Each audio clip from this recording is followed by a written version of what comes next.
지금 전 세계 언론이 충격에 빠졌습니다. 한국 조선소를 취재하러 왔던 미국 CNN 기자, 병든 아버지를 혼자 두고 떠날 수 없어 결국 함께 한국으로 오게 됩니다. 하지만 취재 도중 걸려온 한 통의 전화. 그녀는 카메라를 떨어뜨린 채 그 자리에서 주저앉고 맙니다. 아버지가 갑작스레 쓰러져 병원으로 실려간 것이었습니다. 그녀의 마지막 희망은 오직 한국 의료진. 세계 최고라 믿었던 미국 병원조차 손을 든 생명, 이제 그 목숨은 한국의 손에 달려 있었습니다. 하지만 우리 의료진 역시 결과를 장담할 수 없는 상황. 그때 한 신경외과 교수가 단호히 외쳤습니다. 우리가 손을 놓는 순간 환자는 끝입니다. 우리가 그 손을 절대 놓지 않겠습니다. 그리고 다음 날 한국 의료진과 환자 가족, CNN 본사까지 뒤흔든 충격적인 사건이 벌어지는데요. 지금 그 믿기 힘든 이야기의 전말로 들어가 보겠습니다. 그 전에 구독과 좋아요 버튼을 눌러주시면 이 눈물겨운 사건이 전 세계로 퍼져 이런 환자들에게 희망을 줄 수 있습니다. 그리고 우리 의료진을 응원하신다면 화이팅이라고 댓글로 남겨주세요. 또 어디서 듣고 계신지도 알려주세요. 우리 대한민국 국민은 하나로 연결될 것입니다. 그럼 사연 바로 시작합니다. 저는 에밀리 카슨, 36살입니다. CNN 산업부 기자로 10년째 일하고 있어요. 제 손에 쥔 펜은 늘 사실만을 쫓았고, 제 눈은 언제나 다음 이슈를 향했습니다. 그런데 그날, 모든 게 멈췄어요. 에밀리, 아버지가 쓰러졌어. 언니의 목소리는 떨리고 있었습니다. 전화기 너머로 들리는 구급차 사이렌 소리가 제 심장을 짓눌렀어요. 손에 들고 있던 커피잔이 바닥에 떨어졌고, 뜨거운 액체가 신발을 적셨지만 아무것도 느껴지지 않았습니다. 그저 달렸어요. 사무실을 박차고 나가 택시를 잡았고, 병원으로 향하는 30분 내내 손톱을 물어뜯었습니다. 응급실 복도는 소독약 냄새로 가득했어요. 형광등 불빛 아래 언니가 의자에 앉아 고개를 떨구고 있었습니다. 제가 다가가자 언니는 고개를 들었고 붉게 부은 눈이 저를 바라봤어요. 말이 필요 없었습니다. 우린 그저 서로를 껴안았고 저는 그제야 울음이 터졌습니다. 급성 폐섬유 중입니다. 의사는 차트를 내려놓으며 말했어요. 그의 표정은 지나치게 평온했고 그게 오히려 더 무서웠습니다. 치료법이 있나요? 제 목소리는 떨렸습니다. 의사는 고개를 저었어요. 미국에선 방법이 없습니다. 폐 이식 외엔 선택지가 없어요. 하지만 대기자 명단이 길고 환자분의 나이를 고려하면 그 말은 끝까지 이어지지 않았습니다. 하지만 저는 알았어요. 그건 곧 포기하라는 뜻이었습니다. 67세, 아버지의 나이는 그렇게 숫자로 계산됐고 생명은 확률로 환산됐습니다. 그날 밤, 저는 집으로 돌아오지 못했어요. 병실 옆 간이 침대에 누워 천장을 바라봤습니다.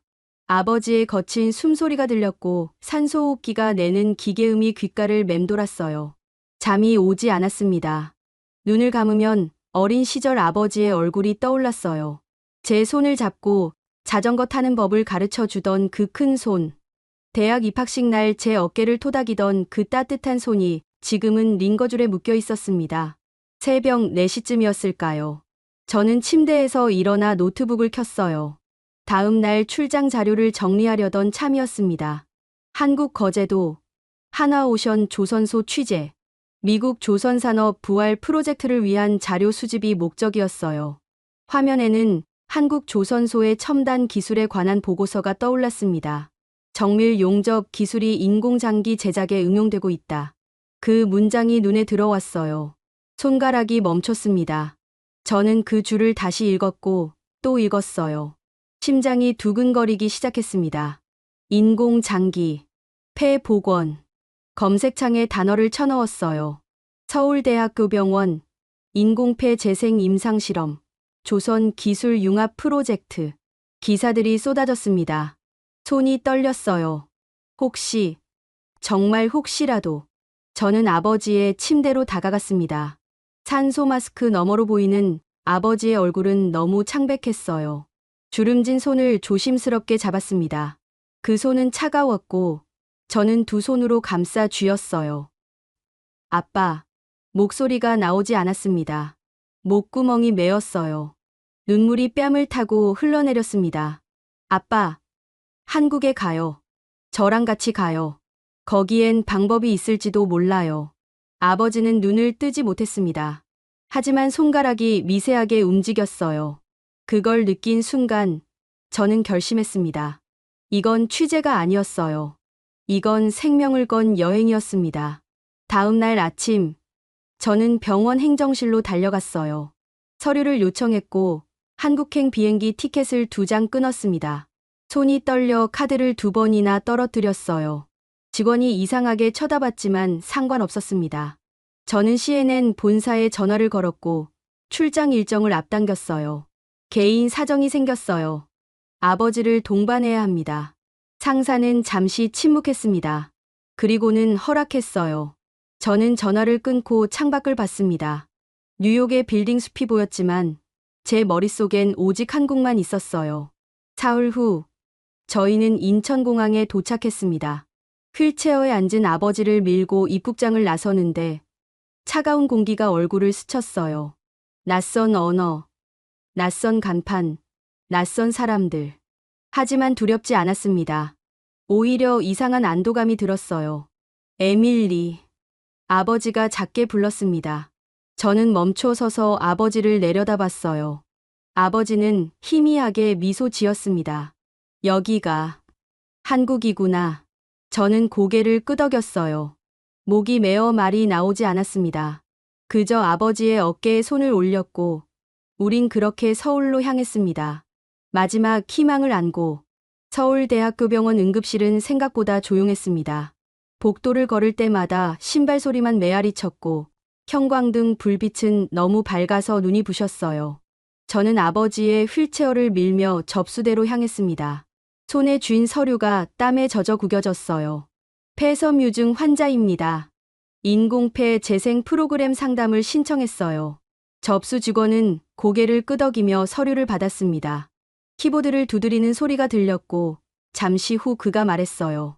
박지훈 교수님께서 곧 오실 겁니다. 저쪽 대기실에서 기다려주세요. 대기실 의자는 딱딱했습니다. 저는 아버지 옆에 앉아 그의 손을 잡았어요. 아버지의 숨소리는 여전히 거칠었고 산소 마스크가 뿌옇게 흐려졌다가 맑아지기를 반복했습니다. 시계를 봤어요. 오전 10시. 오후 2시엔 거제도행 차를 타야 했습니다. 에밀리. 아버지가 작게 불렀어요. 저는 고개를 돌렸습니다. 넌 취재를 해야 하잖니. 나 때문에. 아빠. 저는 아버지의 말을 끊었습니다. 목소리가 떨렸어요. 지금 그게 중요해요. 취재는 나중에도 할 수 있어요. 하지만 아빠는 말을 잇지 못했습니다. 목구멍이 뜨거워졌어요. 아버지는 제 손을 꽉 쥐었습니다. 그 손은 여전히 차갑고 힘이 없었지만 저는 그 온기를 느낄 수 있었어요. 카슨 씨 보호자분, 젊은 의사가 다가왔습니다. 흰 가운을 입은 그는 30대 중반쯤 돼 보였어요. 이름표에 박지훈이라고 적혀 있었습니다. 네, 저예요. 저는 벌떡 일어났습니다. 박지훈 교수는 차트를 펼쳤어요. 미국에서 보내온 자료를 확인했습니다. 상태가 좋지 않으시네요. 그의 목소리는 차분했습니다. 하지만 저는 그 말 속에 숨은 의미를 알았어요. 손톱을 깊숙이 파고들었습니다. 방법이 있나요? 제 목소리는 간절했습니다. 박지훈 교수는 잠시 침묵했어요. 그리고는 천천히 고개를 끄덕였습니다. 저희가 진행 중인 인공폐 재생 프로그램이 있습니다. 조선소의 정밀 용접 기술을 응용한 세포 재생 시스템이에요. 하지만 그가 말을 멈췄습니다. 저는 숨을 죽였어요. 아직 임상 단계입니다. 성공률이 높지 않고 위험 부담도 큽니다. 솔직히 말씀드리면 도박에 가까워요. 도박. 그 단어가 귓가를 맴돌았습니다. 하지만 저는 이미 알고 있었어요. 미국에선 아버지를 포기했다는 걸. 여기서의 도박이 그곳에서의 확실한 죽음보다는 나았다는 걸. 해주세요. 제 대답은 빨랐습니다. 박지훈 교수는 저를 바라봤어요. 그의 눈빛이 흔들렸습니다. 결정하시기 전에 더 생각해 보시는 게. 이미 결정했어요. 저는 단호하게 말했습니다. 손이 떨렸지만 목소리만큼은 흔들리지 않았어요. 제게 남은 건 희망뿐이에요. 그 희망이 여기 있다면 전 망설이지 않을 거예요. 박지훈 교수는 천천히 고개를 끄덕였습니다. 그리고는 서류를 건넸어요. 내일 아침 8시까지 입원 수속을 맞춰주세요. 검사부터 시작하겠습니다. 서류를 받는 제 손은 떨렸습니다. 하지만 동시에 이상한 안도감이 밀려왔어요. 최소한 여기엔 시도할 기회가 있었습니다. 병원을 나서자 햇살이 쏟아졌어요. 저는 아버지를 태운 휠체어를 밀며 택시 정류장으로 향했습니다. 시계를 봤어요. 오후 1시. 거제도로 가려면 지금 당장 출발해야 했습니다. 에밀리, 넌 가거라. 아버지가 말했어요. 저는 걸음을 멈췄습니다. 난 여기서 괜찮아. 넌 내 일을 해야 해. 아빠, 기자잖니? 넌 취재를 해야 하잖아. 아버지의 목소리는 떨렸습니다. 하지만 그 속엔 단호함이 있었어요. 저는 입술을 깨물었습니다. 가슴이 찢어지는 것 같았어요. 기자로서의 의무와 딸로서의 마음이 부딪혔습니다. 결국 저는 고개를 끄덕였어요. 언니에게 전화를 걸었고 아버지를 부탁했습니다. 택시에 아버지를 태우며 저는 창문 너머로 그의 얼굴을 바라봤어요. 아버지는 손을 흔들었습니다. 저도 손을 들었지만 눈물이 흘러내렸어요. 거제도로 가는 버스 안은 답답했습니다. 창밖으로 풍경이 스쳐 지나갔지만 아무것도 눈에 들어오지 않았어요.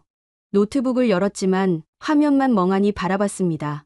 머릿속은 온통 아버지 생각뿐이었어요.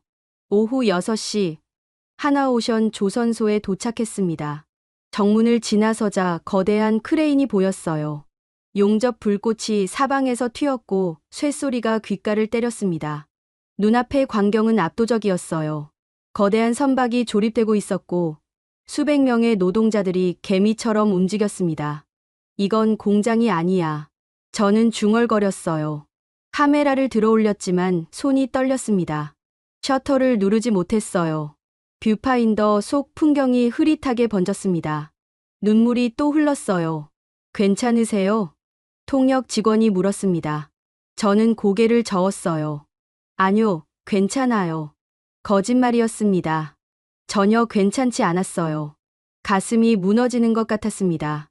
저는 억지로 웃으며 취재를 이어갔어요. 엔지니어를 인터뷰했고 용접 현장을 촬영했습니다. 하지만 모든 게 기계적이었어요. 저녁 8시 숙소로 돌아왔습니다. 침대에 누워 천장을 바라봤어요. 핸드폰을 들었습니다. 언니에게서 문자가 와 있었어요. 아빠 상태 안정적이야. 걱정 마. 저는 핸드폰을 꽉 쥐었습니다. 안도감과 죄책감이 동시에 밀려왔어요. 저는 여기서 배를 보고 있고 아버지는 저 멀리 서울에서 생명과 싸우고 있었습니다. 새벽 2시 전화벨이 울렸어요.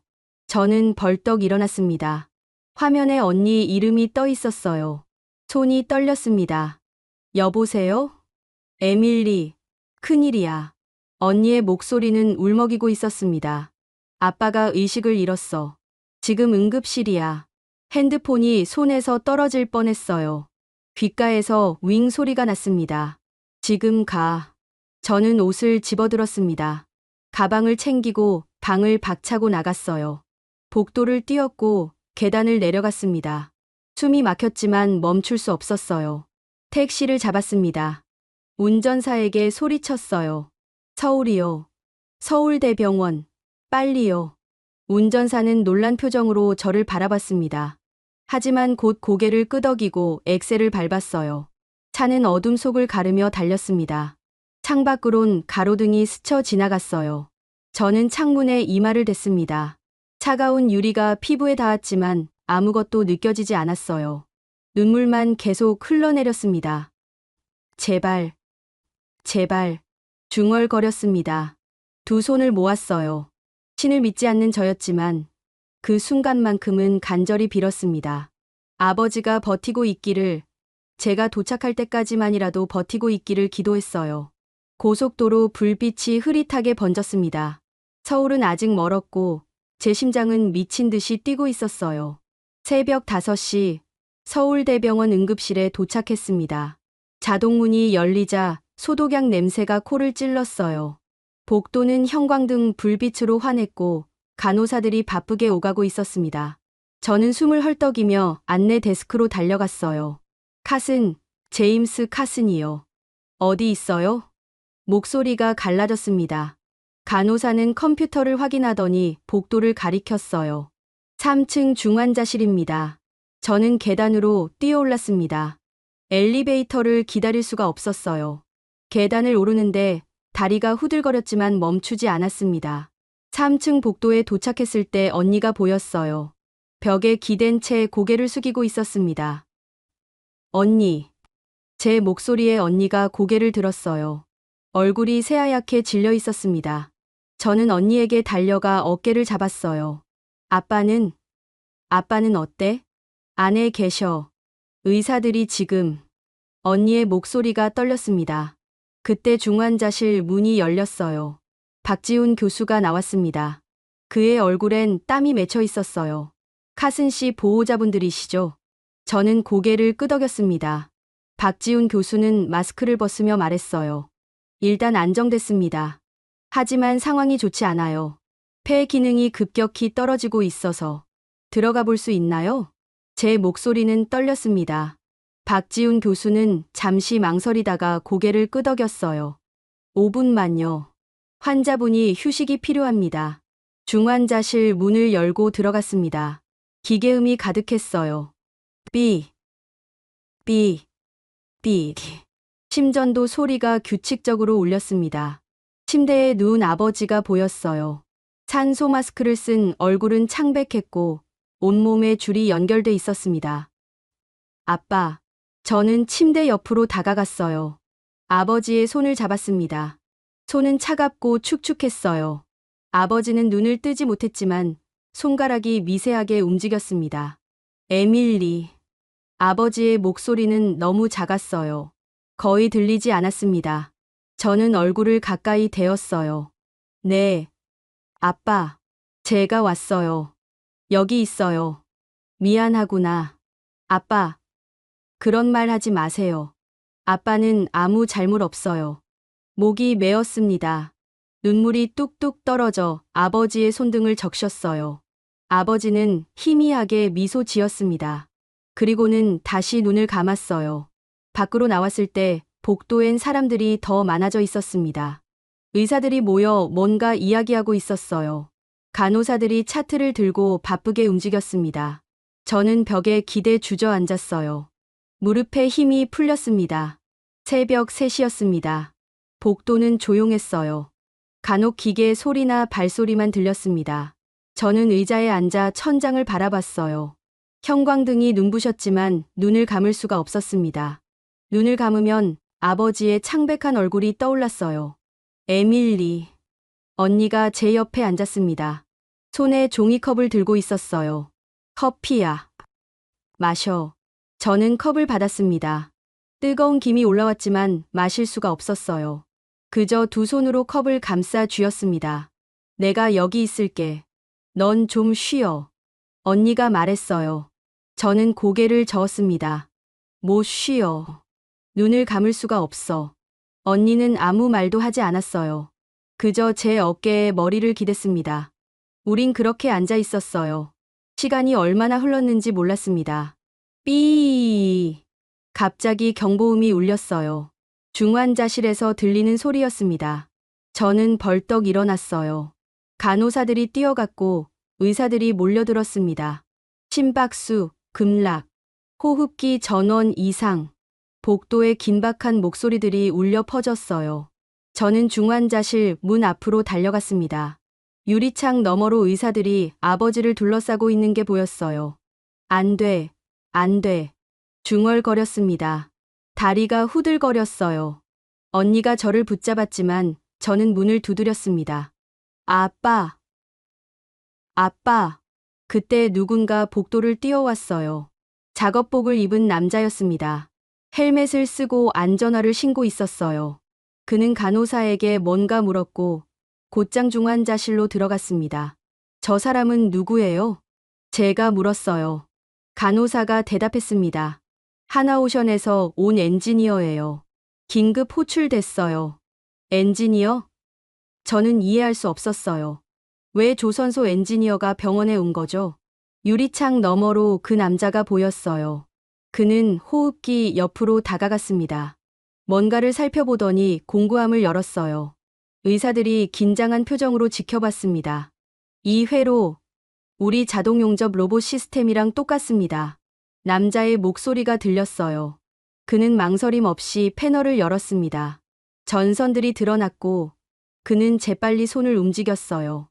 펜치로 전선을 자르고 새 회로를 연결했습니다. 몇 초가 흘렀어요. 아니, 영원처럼 느껴졌습니다. 저는 숨도 쉬지 않았어요. 심장이 터질 것 같았습니다. 심전도 소리가 다시 들렸어요. 모니터에 파형이 살아났습니다. 호흡기가 다시 작동하기 시작했어요. 의사들이 한숨을 내쉬었고 간호사들이 환호했습니다. 저는 그 자리에 주저앉았어요. 다리에 힘이 풀렸습니다. 언니가 저를 안았고 저는 언니 어깨에 얼굴을 묻었어요. 눈물이 쏟아졌습니다. 살았어. 아빠가 살았어. 한참 후 중환자실 문이 열렸어요. 그 엔지니어가 나왔습니다. 얼굴엔 땀이 흥건했고 손엔 기름때가 묻어 있었어요. 박지훈 교수가 그의 어깨를 두드렸습니다. 감사합니다. 이형수 씨. 이형수. 저는 그 이름을 기억했어요. 그 남자는 헬멧을 벗으며 웃었습니다. 별거 아닙니다. 그냥 배에서 하던 거 똑같이 한 거예요. 저는 그에게 다가갔어요. 목소리가 나오지 않았습니다. 그저 고개를 숙였어요. 이영수 씨는 손을 저었습니다. 괜찮습니다. 이런 일이 또 생기면 안 되니까 장비 점검 한번 제대로 하고 갈게요. 그는 다시 중환자실로 들어갔어요. 저는 유리창 너머로 그를 바라봤습니다. 그는 여러 기계를 점검했고 뭔가를 기록했어요. 작업복 등에 한화오션 로고가 보였습니다. 박지훈 교수가 제 옆에 섰어요. 기계가 사람을 살렸네요. 그가 중얼거렸습니다. 저는 고개를 저었어요. 아니요. 제 목소리는 떨렸습니다. 한국이 살렸어요. 한국이. 우리 아빠를 살렸어요. 박지훈 교수는 저를 바라봤어요. 그의 눈빛이 부드러워졌습니다. 아직 끝난 게 아닙니다. 이제 시작이에요. 저는 고개를 끄덕였어요. 알고 있었습니다. 이건 첫 번째 고비였을 뿐이에요. 앞으로 더 많은 싸움이 기다리고 있다는 걸. 하지만 저는 희망을 느꼈어요.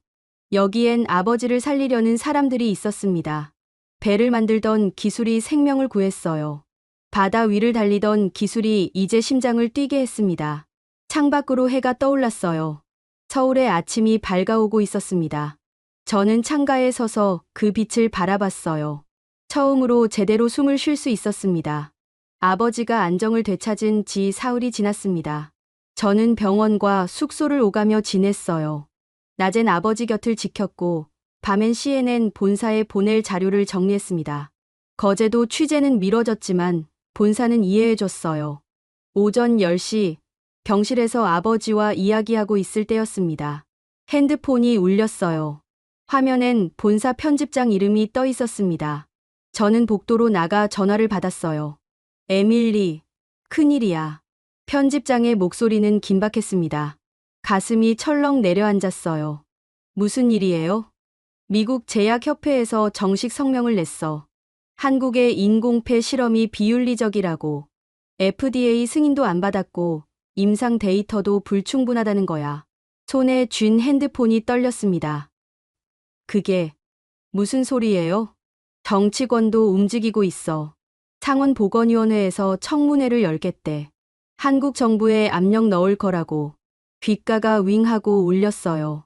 복도 바닥이 기울어지는 것 같았습니다. 왜요? 왜 그러는 거예요? 넌 몰라? 미국 제약사들이 얼마나 큰 시장인데. 한국이 독자, 기술로 성공하면 그들한테 타격이야. 편집장의 목소리엔 냉소가 섞여 있었어요. 그리고 에밀리, 본사에서 결정을 내렸어. 넌 당장 귀국해야 해. 뭐라고요? 제 목소리가 커졌습니다. 지나가던 간호사가 저를 쳐다봤어요. 개인 감정이 개입된 취재는 안 돼. 너도 알잖아. 기자는 객관적이어야 해. 하지만 제 아버지가 바로 그거야. 내 아버지니까 객관적일 수 없잖아. 편집장은 한숨을 쉬었어요. 에밀리, 이해해. 회사 입장도 생각해야 해. 만약 내가 계속 거기 있으면 CNN이 한국 편을 든다는 비난을 받을 수 있어. 전화가 끊겼습니다. 저는 벽에 기대섰어요. 다리에 힘이 풀렸습니다. 핸드폰을 꽉 쥐었지만 손은 떨렸어요. 병실로 돌아갔습니다. 아버지는 침대에 누워 창밖을 보고 있었어요. 제 발소리에 고개를 돌렸습니다. 무슨 일이니? 아버지가 물었어요. 저는 억지로 웃었습니다. 아무것도 아니에요. 거짓말이었습니다. 하지만 아버지를 걱정시키고 싶지 않았어요. 의자에 앉아 아버지의 손을 잡았습니다. 손은 여전히 차가웠지만 전보다는 따뜻해진 것 같았어요. 오후 2시 박지훈 교수가 병실에 들어왔습니다. 얼굴이 어두웠어요. 뒤따라 들어온 간호사도 긴장한 표정이었습니다. 카슨 씨, 잠깐 밖에서 이야기 좀 할까요? 저는 고개를 끄덕이고 복도로 나갔어요. 박지훈 교수는 차트를 내려놓으며 말했습니다. 미국에서 압력이 들어왔습니다. 한국 보건복지부에서 연락이 왔어요. 어떤 압력이요? 제 목소리는 떨렸습니다. 박지훈 교수는 입술을 깨물었어요. 임상 실험 중단 권고예요. 국제적 논란이 있고 안전성이 검증되지 않았다는 이유로 가슴이 무너지는 것 같았어요. 그럼 아버지는요? 이미 시작한 환자분은 계속 치료할 수 있습니다. 하지만 박지훈 교수는 말을 멈췄어요. 정치적 압력이 계속되면 병원도 버티기 힘들 겁니다. 저는 벽에 등을 기댔어요. 숨이 막혔습니다. 왜요? 왜 사람을 살리는 일을 막는 거예요? 목소리가 갈라졌습니다. 박지훈 교수는 저를 바라봤어요. 그의 눈빛엔 분노와 무력감이 섞여 있었습니다. 저도 모르겠습니다. 의사로서 이해할 수 없어요. 그는 한숨을 쉬었어요. 하지만 포기하지 않을 겁니다. 우린 의사예요. 생명을 구하는 게 우리 일이고 그 외에 다른 건 중요하지 않아요. 그 말에 저는 고개를 들었어요. 박지훈 교수는 미소 지었습니다. 카슨 씨 아버님, 꼭 살려드릴게요. 약속합니다. 눈물이 흘러내렸어요. 저는 고개를 숙였습니다. 감사합니다. 그날 밤, 저는 숙소에서 노트북을 켰어요. CNN 본사에서 온 메일이 수십 통 쌓여 있었습니다. 귀국 항공권도 예약돼 있었어요. 이틀 후 출발이었습니다. 저는 키보드 위에 손을 올렸어요. 사표를 쓸까 생각했습니다. 기자를 그만두고 아버지 곁에 남을까. 하지만 손가락은 움직이지 않았어요. 다음 날 아침 병원으로 가는 길에 편의점에 들렀습니다. 커피를 사려는데 TV에서 뉴스가 나오고 있었어요. 미국 상원, 한국 인공장기 실험 비판 결의안 통과. 화면엔 의사당이 보였습니다. 상원의원들이 연단에 서서 말하고 있었어요. 자막이 흘러갔습니다. 한국의 무분별한 실험, 국제의료윤리 위반. 저는 커피를 내려놓았어요. 화면을 멍하니 바라봤습니다. 가슴이 답답했어요. 병원에 도착했을 때 복도엔 기자들이 몰려 있었습니다. 카메라가 여러 대 보였고 마이크를 든 리포터들이 의사들을 붙잡고 있었어요. 저는 모자를 눌러쓰고 고개를 숙였습니다. 기자들 사이를 지나 병실로 향했어요. 에밀리. 누군가 제 이름을 불렀어요. 돌아보니 이형수 씨였습니다. 작업복을 입고 공구함을 들고 있었어요. 무슨 일이에요? 기자들이 왜 저렇게 많죠? 제가 물었습니다. 이영수 씨는 한숨을 쉬었어요. 미국에서 난리가 났다더군요. 우리 기술이 문제라고. 그는 공구함을 바닥에 내려놓았습니다. 하지만 저희는 계속할 겁니다. 포기 안 해요. 그의 목소리는 단호했어요. 저는 그를 바라봤습니다. 왜요? 왜 그렇게까지 하시는 거예요? 이영수 씨는 잠시 침묵했어요. 그리고는 말했습니다. 저희는 배를 만들어요. 사람을 태우고 바다를 건너는 배. 그 배가 안전해야 사람이 살잖아요. 그는 병실 문을 가리켰어요. 여기도 마찬가지예요. 우리 기술이 사람을 살릴 수 있다면 당연히 해야죠. 돈이나 정치 때문에 포기할 순 없어요. 저는 목이 메었습니다. 이영수 씨는 공구함을 들고 복도를 걸어갔어요. 그의 등에 묻은 하나오션 로고가 햇살에 반짝였습니다. 병실로 들어갔어요. 아버지는 자고 있었습니다. 저는 조용히 의자에 앉았어요. 아버지의 얼굴을 바라봤습니다. 주름진 얼굴, 가늘게 떨리는 눈꺼풀. 그 얼굴을 보고 있자니 결심이 섰어요. 저는 핸드폰을 꺼냈습니다. CNN 본사에 메일을 썼어요. 저는 남겠습니다. 기자가 아니라 딸로서요. 필요하다면 사표를 내겠습니다. 전송 버튼을 눌렀어요. 손은 떨리지 않았습니다. 오히려 마음이 편해졌어요. 창밖으로 서울 하늘이 보였습니다. 구름 한 점 없이 맑았어요. 저는 그 하늘을 바라보며 생각했습니다. 이곳 사람들은 이익이 아니라 생명을 본다고. 그게 바로 제가 여기 남아야 하는 이유라고. 일주일이 흘렀습니다. 아버지의 상태는 조금씩 나아지고 있었어요. 하지만 근본적인 치료를 위해선 수술이 필요했습니다. 인공폐 재생 수술. 박지훈 교수는 이틀 후로 날짜를 잡았어요. 준비는 끝났습니다. 하지만 위험합니다. 박지훈 교수는 차트를 보며 말했어요. 성공 확률은 60% 정도예요. 수술 중 언제든 변수가 생길 수 있고요. 저는 고개를 끄덕였습니다. 이미 각오했어요. 위험하더라도 시도해야 했습니다. 아버지도 동의했어요. 해봅시다. 이대로 있는 것보다 나아요. 아버지의 목소리는 약했지만 단호했습니다. 수술 전날 밤, 저는 병실에서 아버지와 함께 시간을 보냈어요. 창밖으론 서울 야경이 펼쳐져 있었습니다. 빌딩 불빛들이 반짝였고 멀리 한강이 어둠 속에 흐르고 있었어요. 에밀리. 아버지가 불렀습니다. 저는 고개를 돌렸어요.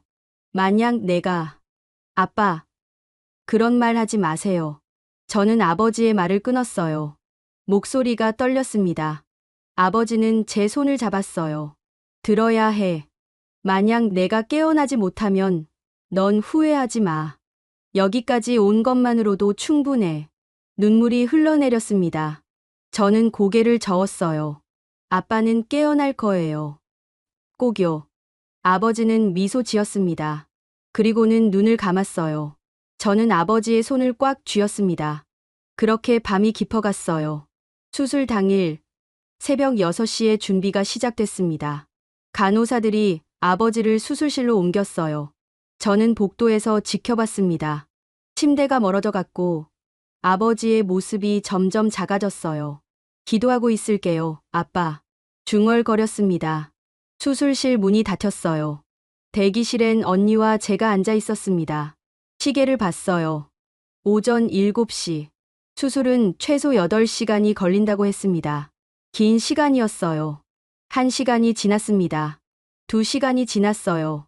저는 대기실을 왔다 갔다 했습니다. 앉아 있을 수가 없었어요. 언니는 창가에 서서 밖을 바라봤어요. 오전 11시 수술실 불이 깜빡였습니다. 경보음이 울렸어요.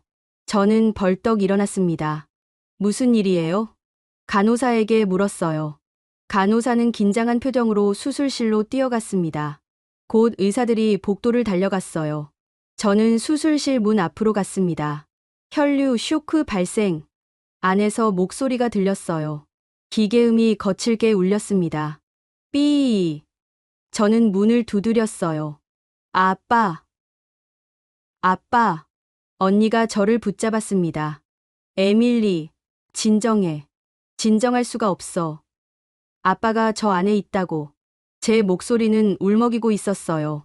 다리가 풀려 주저앉았습니다. 언니가 저를 안았어요. 5분이 지났습니다. 아니, 영원처럼 느껴졌어요. 수술실 문이 열렸고 박지훈 교수가 나왔습니다. 마스크를 벗은 얼굴엔 땀이 흥건했어요. 상황이 좋지 않습니다. 인공폐를 이식하는 과정에서 혈류가 불안정해졌어요. 그의 목소리는 떨렸습니다. 지금 출혈을 막고 있지만 기계 제어가 제대로 안 돼요. 이대로면. 말을 잇지 못했어요. 저는 그 침묵의 의미를 알았습니다. 방법이 없나요? 제 목소리는 간절했어요. 박지훈 교수는 고개를 저었습니다. 기계 자체의 문제예요. 우리 힘으론. 그때 복도 끝에서 누군가 뛰어왔어요. 이영수 씨였습니다. 작업복을 입고 노트북을 들고 있었어요. 뒤따라 여러 명의 엔지니어들이 함께 왔습니다. 연락 받고 왔습니다. 이영수 씨가 말했어요. 숨을 헐떡이고 있었습니다. 혈류 제어 시스템이 문제라고요? 저희가 도울 수 있습니다. 박지훈 교수는 놀란 표정으로 그를 바라봤어요. 어떻게요? 저희 조선소에서 쓰는 AI 제어 알고리즘이 있어요. 유체 흐름을 정밀하게 제어하는 기술이죠. 배의 기름을 공급하는 시스템이랑 원리가 비슷합니다. 이영수 씨는 노트북을 열었어요. 이식 장비에 연결할 수 있을 것 같아요. 시도해 볼게요. 박지훈 교수는 잠시 망설였어요. 하지만 곧 고개를 끄덕였습니다. 해보죠. 지금은 그것밖에 방법이 없어요. 그들은 수술실로 들어갔어요. 저는 유리창 너머로 지켜봤습니다. 이영수 씨와 엔지니어들이 기계 앞에 섰어요. 케이블을 연결하고 노트북을 조작했습니다. 의사들이 긴장한 표정으로 지켜봤어요. 연결 완료. 알고리즘 구동 시작합니다. 이영수 씨의 목소리가 들렸어요. 모니터의 숫자들이 빠르게 흘러갔습니다. 그래프가 요동쳤어요. 10초가 지났습니다. 20초, 30초. 그래프가 점점 안정됐어요. 기계음이 부드러워졌습니다. 혈류 안정화. 간호사가 외쳤어요. 모니터에 녹색 불이 들어왔습니다. 수술실 안 모든 사람이 숨을 내쉬었어요. 저는 그 자리에 주저앉았습니다. 언니가 저를 붙잡았지만 다리에 힘이 없었어요. 눈물이 쏟아졌습니다. 살았어. 아빠가. 수술은 계속됐어요. 엔지니어들은 그 자리를 지켰습니다. 노트북을 보며 계속 데이터를 확인했어요. 의사들과 함께 수술을 이어갔습니다. 오후 4시 수술실 문이 열렸어요. 박지훈 교수가 나왔습니다. 그는 마스크를 벗으며 미소 지었어요. 성공했습니다. 그 말에 저는 울음을 터뜨렸어요. 언니도 울고 있었습니다. 우린 서로를 껴안았어요. 이영수 씨도 나왔습니다. 얼굴엔 땀이 범벅이었지만 웃고 있었어요. 저는 그에게 달려가 고개를 숙였습니다. 감사합니다. 정말 감사합니다. 이영수 씨는 손을 저었어요. 아닙니다. 저희는 그냥 할 수 있는 일을 했을 뿐이에요. 그는 뒤에 있는 엔지니어들을 가리켰습니다. 저희가 만드는 배는 사람을 태우잖아요. 그 사람들이 안전해야 해요. 여기도 마찬가지예요. 기술은 사람을 위한 거니까요. 박지훈 교수가 다가왔어요. 그는 이영수 씨의 어깨를 두드렸습니다. 조선소의 기술이 사람의 심장을 뛰게 했어요. 믿기지 않네요. 이영수 씨는 웃었어요. 저희도 처음엔 믿기지 않았어요. 배 만드는 기술이 사람을 살릴 줄은 몰랐죠. 그는 수술실을 돌아봤습니다.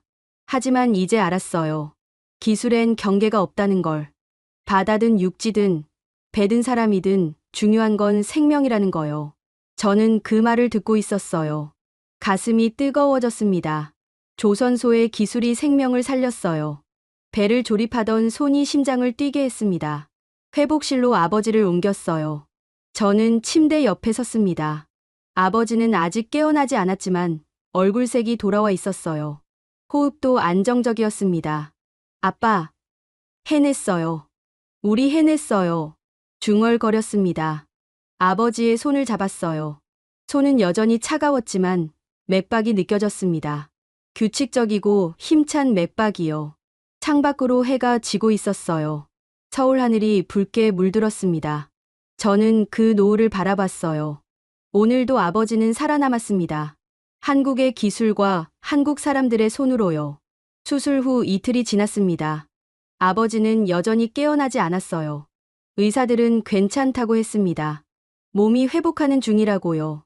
하지만 저는 불안했어요. 매일 병실을 지키며 아버지의 손을 잡고 있었습니다. 새벽 5시. 병실은 고요했어요. 간호사가 1시간마다 들어와 상태를 확인했습니다. 저는 의자에 앉아 졸고 있었어요. 그때였습니다. 에밀리.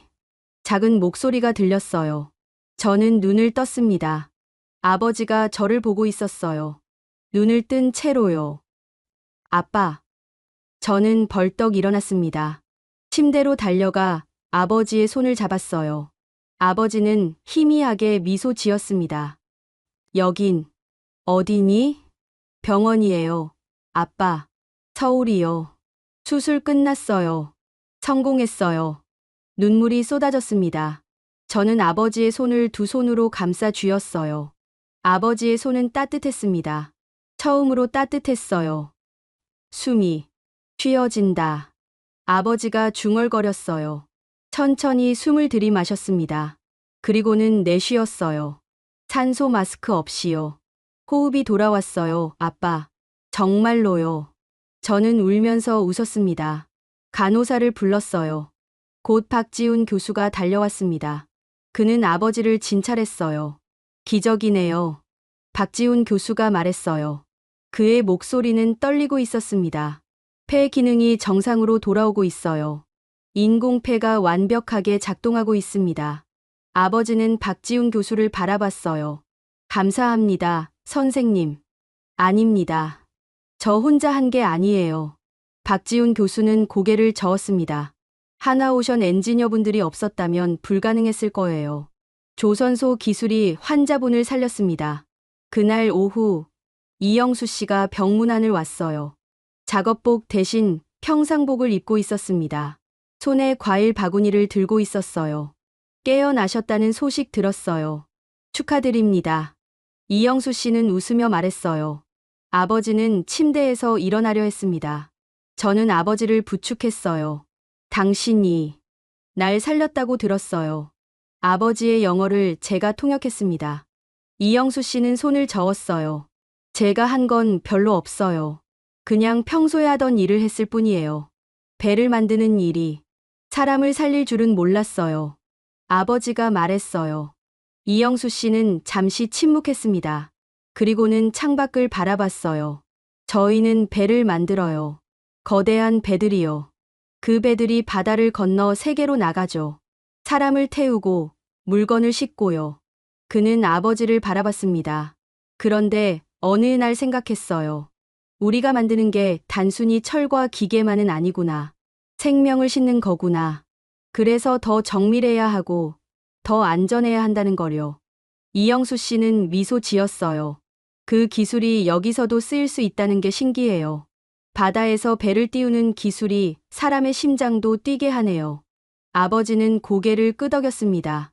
눈가가 촉촉해졌어요. 당신네 나라는 참 대단해요. 저는 그 말을 통역했어요. 이영수 씨는 쑥스럽게 웃었습니다. 다음 날 CNN 본사에서 연락이 왔어요. 제가 보낸 사표는 받아들여지지 않았습니다. 대신 특별 취재를 제안했어요.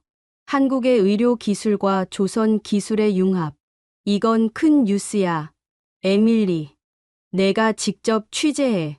편집장의 목소리는 흥분돼 있었어요.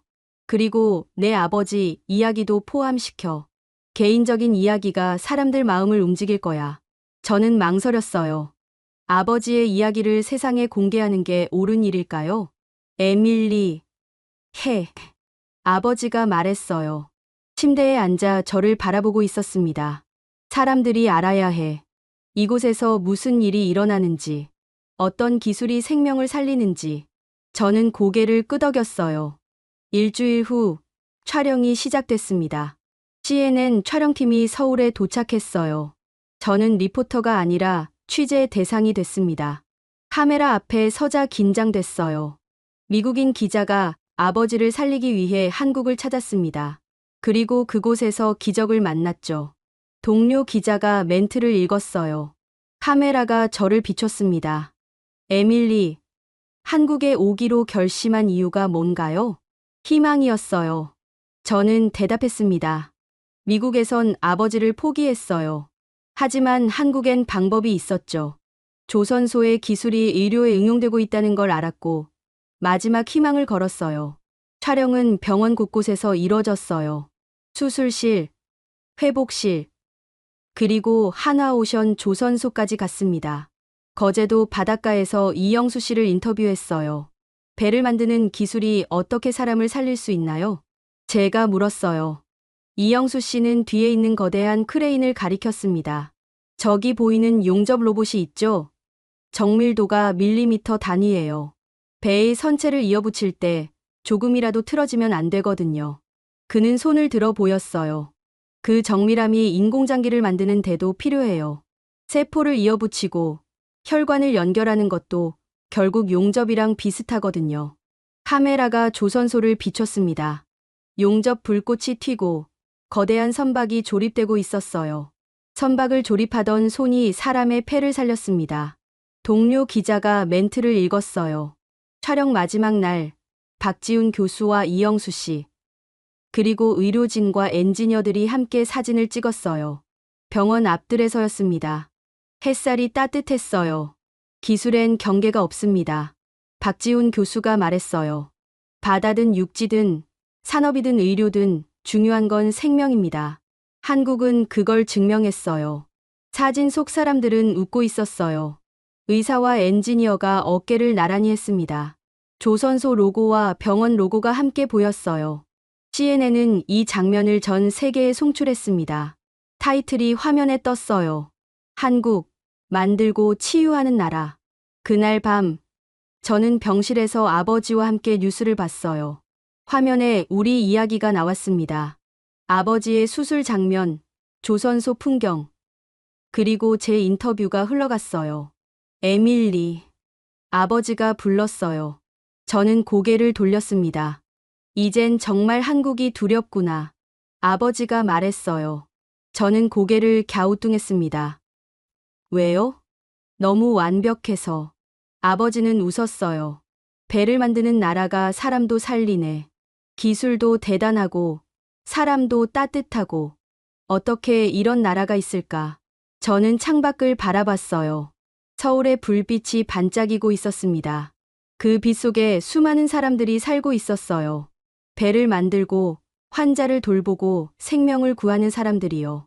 이젠 정말 한국이 두렵습니다. 저도 중얼거렸어요. 너무 인간적이라서요. 한 달이 흘렀습니다. 아버지는 매일 조금씩 좋아졌어요. 혼자 걸을 수 있게 됐고 식사도 스스로 할 수 있었습니다. 의사들은 놀라워했어요. 회복 속도가 예상보다 훨씬 빨랐거든요. 이제 퇴원하셔도 됩니다. 박지훈 교수가 말했어요. 그는 차트를 덮으며 미소 지었습니다. 하지만 한 달에 한 번은 검진받으러 오셔야 해요. 인공폐가 잘 작동하는지 확인해야 하니까요. 아버지는 고개를 끄덕였어요. 물론이죠. 제 생명의 은인들인데 당연히 와야죠. 퇴원하는 날 병원 로비엔 의료진이 나와 있었어요. 간호사들, 의사들, 그리고 이영수 씨와 엔지니어들까지 함께였습니다. 모두들 박수를 쳤어요. 저는 울컥했습니다. 아버지도 눈가가 붉어졌어요. 우리는 한 명 한 명에게 인사했습니다. 감사합니다. 정말 어떻게 감사를 표현해야 할지 모르겠어요. 제가 말했어요. 박지훈 교수는 손을 저었습니다. 우리가 할 일을 했을 뿐이에요. 오히려 감사해요. 좋은 경험을 하게 해주셔서요. 이영수 씨가 다가왔어요. 손에 작은 상자를 들고 있었습니다. 이거 작은 선물이에요. 상자를 열어보니 배 모형이 들어 있었어요.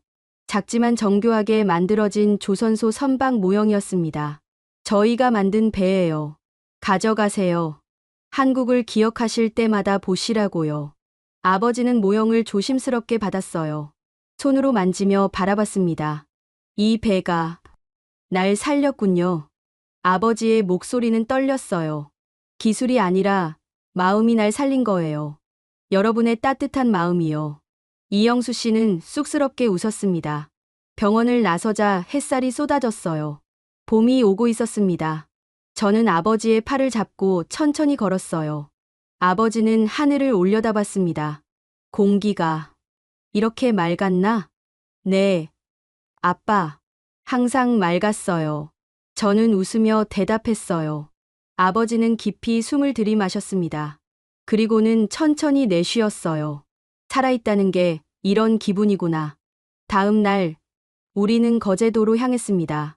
이영수 씨가 초대했어요. 조선소를 직접 보여주고 싶다고 했습니다. 아버지도 가고 싶어 했어요. 거제도 바닷가에 도착했을 때 바람이 불었어요. 짠 내음이 코를 찔렀습니다. 멀리 하나오션 조선소가 보였어요. 거대한 크레인이 하늘을 찌를 듯 솟아 있었습니다. 저기서 아빠를 살릴 기술이 나왔어요. 저는 중얼거렸어요. 아버지는 조선소를 바라봤습니다. 바람이 아버지의 머리카락을 흔들었어요. 이 바다에서 내 삶이 다시 시작됐구나. 아버지가 말했어요. 목소리는 감정으로 가득했습니다.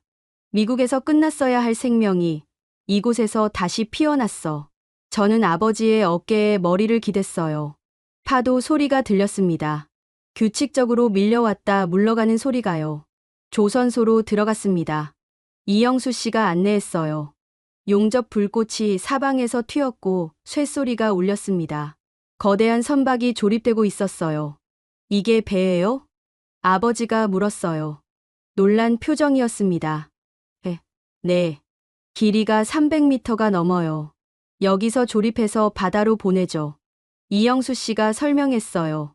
이 용접 기술이 인공장기를 만드는 데 쓰였어요. 정밀하게 이어붙이는 기술이요. 아버지는 용접하는 노동자들을 바라봤어요. 불꽃 속에서 일하는 그들의 모습이 보였습니다. 저 사람들이 날 살린 거군요. 맞아요. 이영수 씨가 고개를 끄덕였어요. 저 사람들은 매일 배를 만들어요.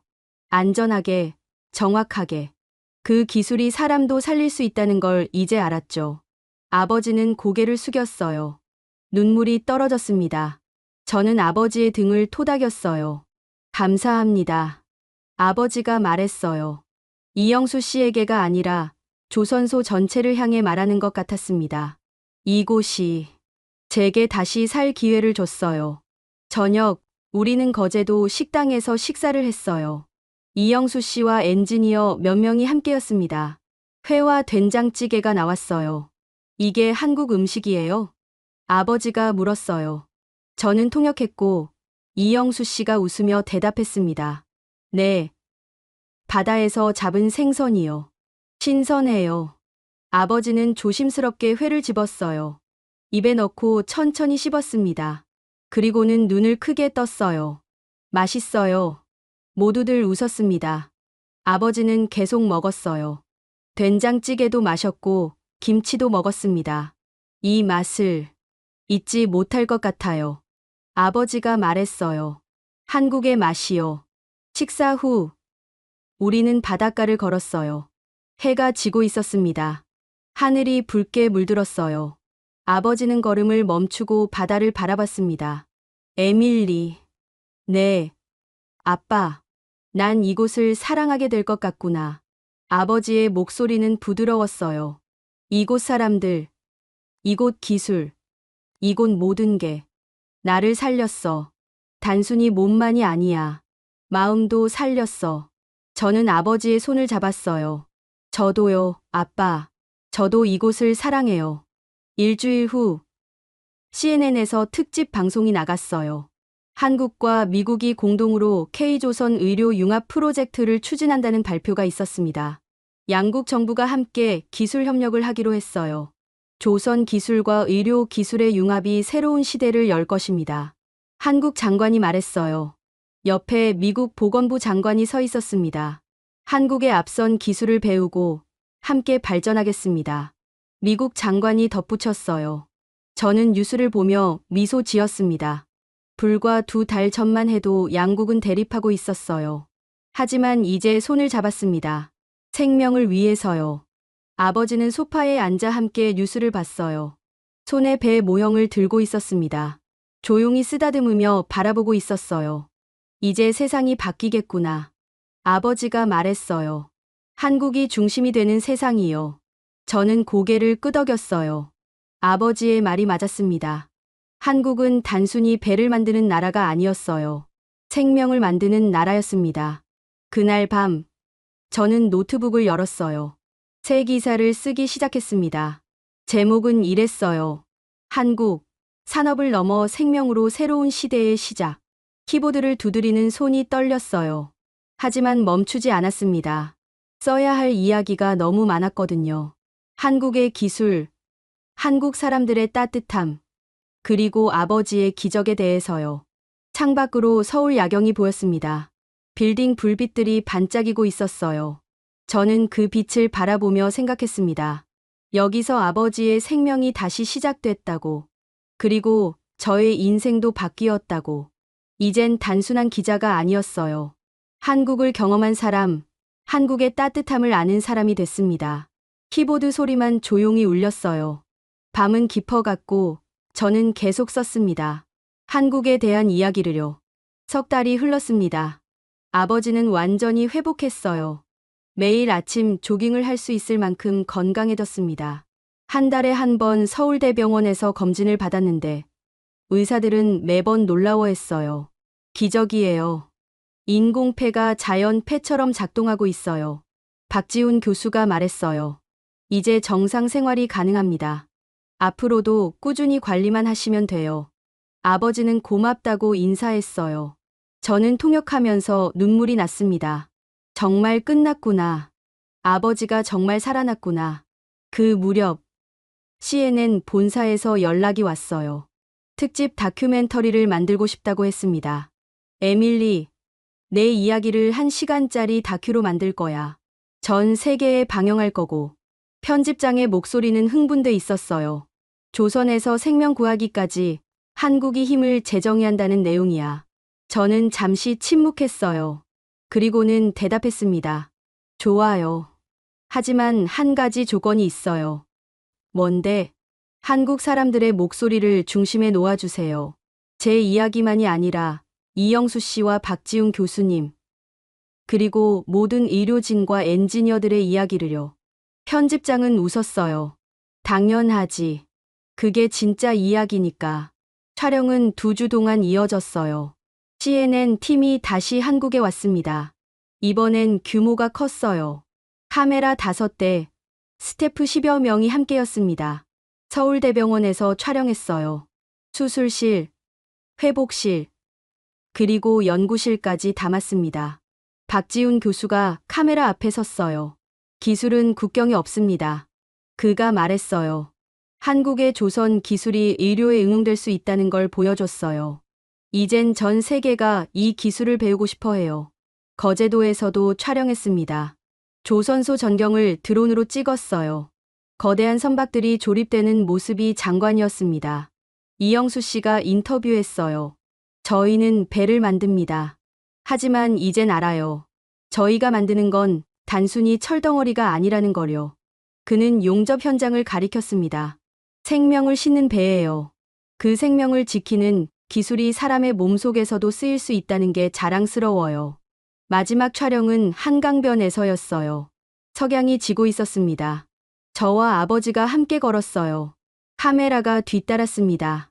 에밀리, 한국에 온 걸 후회하지 않나요? 동료 기자가 물었어요. 저는 고개를 저었습니다. 전혀요. 오히려 감사해요. 이곳에서 기적을 봤으니까요. 어떤 기적이요? 기술의 기적이 아니에요. 사람의 기적이죠. 저는 아버지를 바라봤어요. 한국 사람들은 이익보다 생명을 봤어요. 정치보다 인간을 선택했고요. 그게 진짜 기적이에요. 아버지가 말을 이었어요. 제가 통역했습니다. 미국은 저를 포기했어요. 나이가 많고 치료법이 없다는 이유로요. 하지만 한국은 달랐어요. 끝까지 포기하지 않았죠. 아버지의 목소리는 떨렸어요. 이젠 정말 한국이 두렵습니다. 너무 따뜻해서, 너무 완벽해서요. 카메라가 한강을 비췄어요. 물결이 석양에 반짝이고 있었습니다. 멀리 빌딩들이 솟아 있었고 다리 위로 차들이 오가고 있었어요. 이 도시가 제 아버지를 살렸어요. 제가 말했어요. 조선소의 기술이, 의사들의 헌신이, 그리고 한국 사람들의 마음이 기적을 만들었죠. 촬영이 끝난 후 우리는 한강변 벤치에 앉았어요. 카메라 팀은 떠났고 저와 아버지만 남았습니다. 바람이 불었어요. 시원했습니다. 에밀리. 아버지가 불렀어요. 네. 아빠. 난 이곳에 다시 올 거야. 아버지가 말했어요. 매년 올 거야. 검진도 받고, 이곳 사람들도 만나고, 이젠 이곳이 제 두 번째 고향이야. 저는 아버지의 손을 잡았어요. 저도요, 아빠. 저도 계속 올 거예요. 한 달 후, 다큐멘터리가 방영됐습니다. CNN 프라임타임이었어요. 전 세계 수백만 명이 시청했습니다. 화면에 제목이 떴어요. 조선에서 생명 구하기까지 한국이 힘을 재정의하다. 다큐는 아버지가 쓰러진 날부터 시작됐어요. 미국 병원에서 포기 선고를 받던 장면, 한국으로 오는 비행기, 그리고 서울대병원에 도착하던 순간까지 담겼습니다. 수술 장면도 나왔어요. 이영수 씨가 기계를 고치던 모습, 엔지니어들이 알고리즘을 연결하던 장면이 생생하게 담겼습니다. 박지훈 교수의 인터뷰도 흘러갔어요. 한국은 산업으로 미국을 도왔습니다. 이제 생명으로 세상을 돕고 있어요. 마지막 장면은 저였어요. 카메라를 정면으로 바라보며 말했습니다. 한국은 단순히 배를 만드는 나라가 아니에요. 꿈을 만들고, 희망을 만들고, 생명을 만드는 나라예요. 화면이 한강 석양으로 전환됐어요. 저와 아버지가 나란히 걷는 뒷모습이 보였습니다. 세계의 심장은 지금 서울에서 뛰고 있습니다. 제 목소리가 흘러나왔어요. 화면이 천천히 어두워졌습니다. 방송 후 반응은 폭발적이었어요. 소셜미디어에 수십만 개의 댓글이 달렸습니다. 눈물이 멈추지 않아요. 한국이 정말 대단하네요. 저도 아버지를 한국으로 모시고 싶어요. 메시지가 쏟아졌어요. 전 세계에서요. 유럽, 아시아, 남미, 아프리카까지 모두가 한국의 이야기를 듣고 싶어 했습니다. 한국 정부도 움직였어요. 의료 관광을 확대하기로 했고, 조선 의료 융합 기술을 국가 프로젝트로 지정했습니다. 이영수 씨는 국가 표창을 받았어요. 박지훈 교수는 국제학회에서 발표 요청을 받았습니다. 저는 서울에 머물렀어요. CNN 서울 지국장으로 발령받았습니다. 한국을 계속 취재하고 싶었거든요. 아버지도 함께 머물기로 했어요. 서울의 작은 아파트를 얻었습니다. 어느 봄날, 저는 남산타워에 올랐어요. 서울 전경이 한눈에 보였습니다. 빌딩들, 한강, 그리고 멀리 산들까지. 아름다웠어요. 이 도시가 날 살렸어. 옆에 선 아버지가 말했어요. 단순히 몸만이 아니야. 내 인생 전체를 살렸어. 이제 난 매일이 감사해. 저는 아버지의 어깨에 머리를 기댔어요. 저도요, 아빠. 저도 매일 감사해요. 바람이 불었어요. 따뜻한 봄바람이었습니다. 서울의 봄은 아름다웠어요. 벚꽃이 피고, 사람들이 웃고, 생명이 숨 쉬고 있었습니다. 에밀리. 네. 아빠. 이젠 정말 한국이 두렵구나. 아버지가 다시 한번 말했어요. 저는 웃었습니다. 왜요? 너무 완벽해서, 너무 따뜻해서, 이곳을 떠날 수 없을 것 같아서.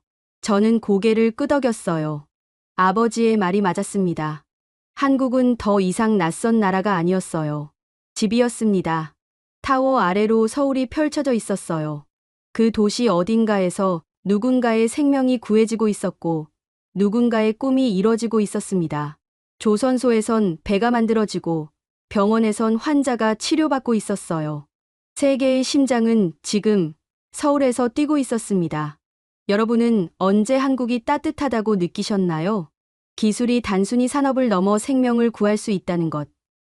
그리고 그 중심에 사람의 마음이 있다는 것을 보여준 이 이야기가 마음에 닿으셨다면 구독과 좋아요 부탁드립니다.